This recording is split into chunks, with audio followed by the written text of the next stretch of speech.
If you're working on jazz improvisation, you've probably spent a lot of time thinking about notes, chords, scales, harmony, music theory. A lot of musicians do that. They build an impressive knowledge of chord-scale relationships, substitutions, and of modes. They digest the theory. But when you hear them play, sometimes there's something missing, and it isn't a lack of theory. It's rhythm. Rhythm's the life and energy of jazz. Everything else sits on top of it and flows out of it.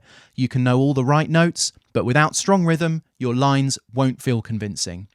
Rhythm isn't something that you learn from reading or from analysing. You have to hear it and you have to feel it. So in this video, I'm going to show you some really simple things that you can practice straight away to make sure rhythm is at the heart of every line and every solo that you play. Rhythm is arguably the single most important element of jazz music, but it might also be the most overlooked. There are mountains of books and resources out there breaking down theory, harmony, chord voicings and substitutions, but how many give the same level of attention to rhythm? Maybe it's because rhythm is one of those things that's hard to pin down with theory. It's something we feel in our bodies. We can tell if it's good or not, even if we can't always explain why. The good news is that even though rhythm isn't always easy to describe on paper, we absolutely can practice it in a systematic way and give it the attention it deserves. Today I'm going to show you one of the first things that I ask all my jazz improvisation students to do, and something I come back to myself again and again. And it starts with playing a solo on just one note. With only one note to work with, we can't fall back on note choices, licks or harmony to keep things interesting. All we have is rhythm.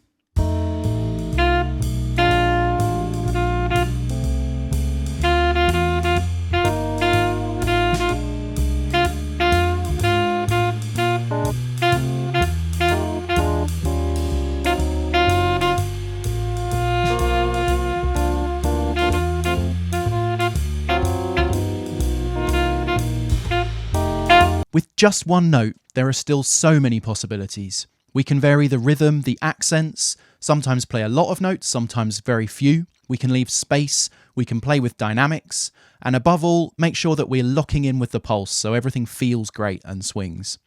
Today, I'm playing over a 12-bar blues in concert F. That's G if you play a B-flat instrument like trumpet or tenor sax, and it's D if you play an E-flat instrument like alto sax like me. A blues is perfect for this because you can use the tonic, the key note, all the way through, and it always sounds good. Try it for yourself. You can do this on your own, but I would strongly recommend practicing with some sort of rhythmic accompaniment. It could be a backing track like mine, a metronome, or some drums. I often use an app called Drum Genius. It's full of great jazz drum loops, and it feels much more musical to play with than a metronome, but anything that gives you a pulse will work. The only rule is you have to stick to just one note, and you've got to make sure you stay with it for a while. Don't give up too soon. This kind of practice isn't about completing an exercise once and moving on. It's about staying with an idea for 5, 10, 15 minutes and seeing what happens when you stop relying on familiar patterns. If it feels like you don't have much to play, keep going. That's usually the point where something interesting starts to happen. The next step is to add another note. I'm going to stick with the same blues in concert F, and I'm now going to add a concert A flat. So I'm just using F and A flat.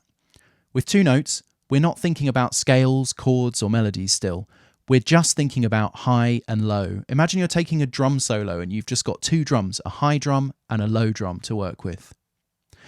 If you want to follow along with any of this, I've made a free PDF that shows exactly which notes to use. It outlines these practice ideas step by step, including how to build them into your own routine and how to build upon them to take them further and further. You'll find a link in the description. And I've also made another free video with some guided practice where we play together, and I'll leave space for you to try these ideas for yourself. So download the PDF and check that video out after this one if you want to put these ideas into practice straight away. Okay, here's a two-note solo with F and A flat.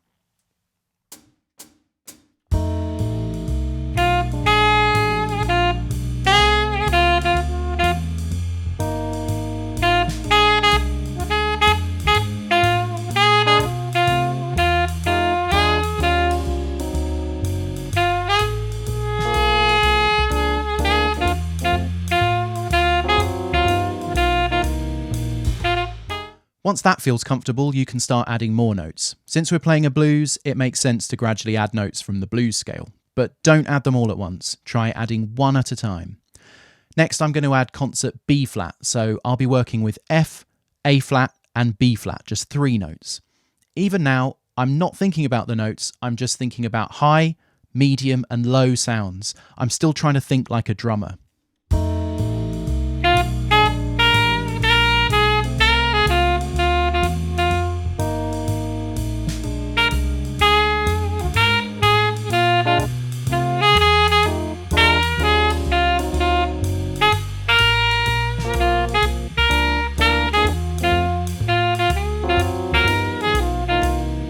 You can keep going like this until you're using the whole blues scale, but don't lose sight of the goal.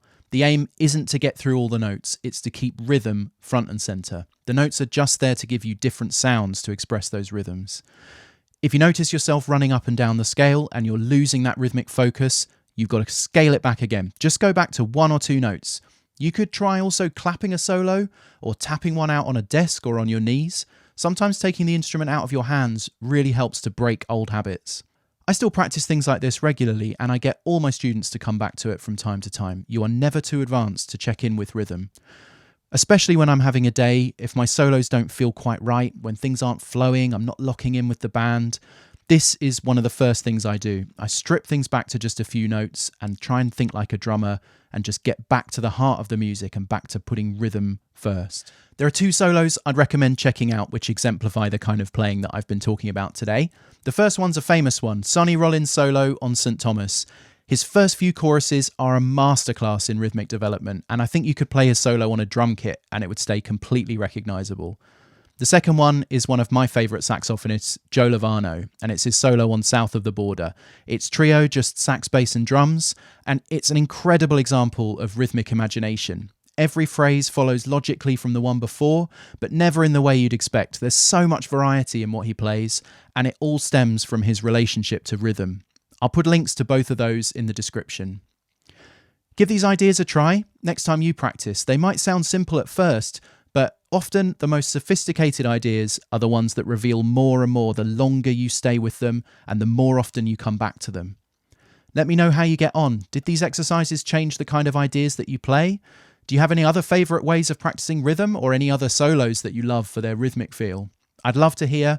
Let me know in the comments. Don't forget to get the PDF and check out the guided play-along video after this one if you want to try these ideas for yourself. And if you found this helpful, like the video and subscribe for more content like this. Thanks for watching.